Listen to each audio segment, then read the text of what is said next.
The calcium, which keeps our heart running and also allows us to move our skeletal muscle, could actually be also driving cancer.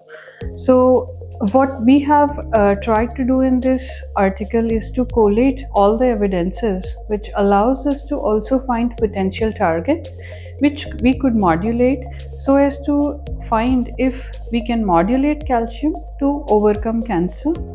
Particularly, calcium is involved in a process of is called metastasis. This is a process where cancer actually spreads to distant locations in the body, which actually causes the cancer to be aggressive and causes mortality.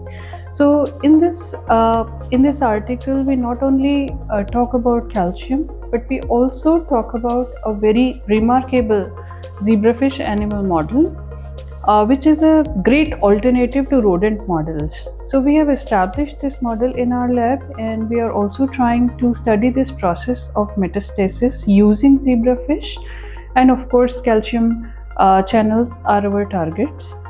What we want to achieve with this article is to apprise the community of potential alternative targets by which we can target the process of metastasis, means stopping the cancer to spread to distant locations in the body. And I think my student is going to show how this model is an excellent alternative to rodent, and sometimes it's even better because these embryos are transparent.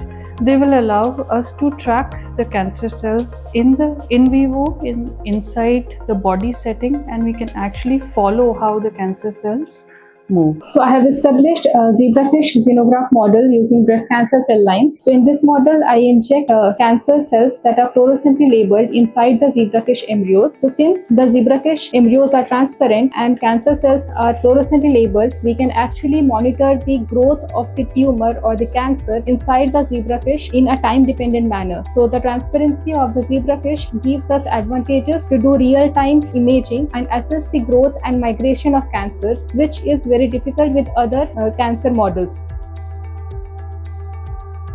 So this is the CellTRAM microinjection setup. The piston here provides the pressure for injection of the cells inside the larvae. This is the needle which is controlled by the remote, and this is, since zebrafish larvae are very small, the injection is done by looking into the microscope.